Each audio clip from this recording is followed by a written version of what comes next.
And further, I would say that in H.R. 3628, if I understood you correctly, that bill makes it so that they must consider all the alternatives instead of only looking at the intermittent or renewables of wind and solar. Is that accurate?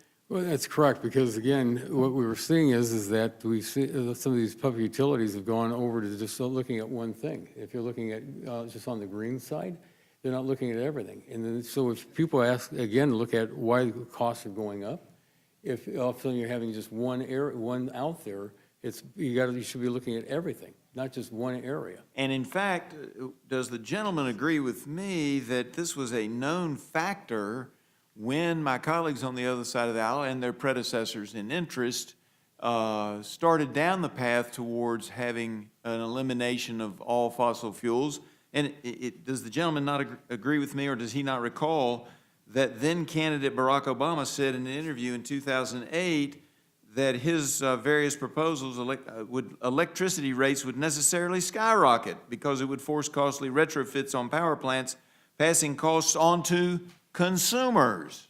Do you recall that, Mr. Chairman? Correct. And so when my colleagues come in here from the other side of the aisle and start saying that somehow we're not addressing the high cost of electricity, they, in fact, through their policies, eliminating natural gas, coal, and I know a lot of people hate coal, but not in my district. We love coal in my district, but eliminating natural gas, eliminating coal, refusing to recognize the advantages of nuclear, and insisting that we use solar and wind almost exclusively. I know there's some battery issues out there that some of them adopt, but doing that necessarily, just like the policies that were laid out in 2008 are going to make your electricity rates skyrocket, those policies are also making your electricity rates skyrocket. Isn't that true? Yes. And would the gentleman agree with me that part of the issue here is that when we have, and this is just a cost of doing business, but when you have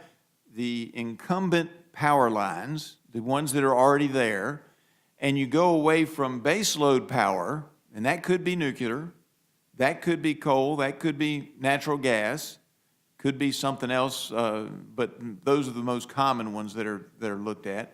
If you go away from baseload power, naturally you have to build new power lines because wind and solar are spread out a lot further than a baseload power facility. Isn't that correct? Correct. And so you have to have new power lines built to wheel or to transmit the electricity from those various locations to the existing high voltage power lines. Is that correct? Correct. And when a power company has to retrofit a plant and then has to also build new facilities while an existing facility is still open that would produce that electricity, but now they've got to go to wind and solar, and they have to build new power lines, all of those costs are passed on to the consumer. Isn't that correct? Correct, and that's also if you have the supply chain to be able to do it. And that's why you've got to study this to see if there isn't some way we can make that a little bit cheaper on the consumer. Isn't that right? Correct. And if we do this correctly, we get a balance on the all of the above, and we can perhaps reduce the additional costs that wind and solar bring to the consumer. Isn't that right if we have this study? Correct. And isn't that the purpose of the study, is to try to make it better on the consumer? That's absolutely correct, because going right back to the sheet showing from the EIA showing over a 20-year period on utility prices and the electricity. And would the gentleman like to have that sheet entered into the record? If we could. So absolutely. moved. And what is the date on that? Do you have that? It's the electricity price increases by state July 2005 through July 2025. All sectors and nominal. All right. Madam Chair, may we have that entered into the record? All right, thank you. I appreciate that. And so when we look at the requirement in 3628 that all state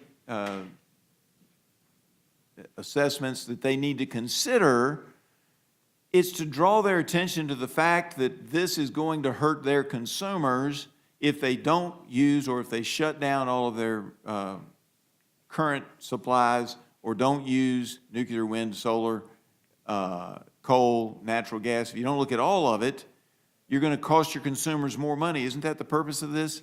That's correct, because again, to the gentleman, that if a PUCO in a state is going to only look at one source of power, maybe if you say we're just going to go to intermittent power, And the states, you've got to have that, again, you have to have that second set of power, and you got to help the consumer out there. and right now, some of the states are not considering all of the ramifications, and this is just to make them consider it. And then if the state chooses to double down and make their consumers pay more for electricity, at least they'll know where it came from and know that they actually did consider other alternatives that would have been cheaper. Isn't that correct? That's correct. I thank the witness and I yield back.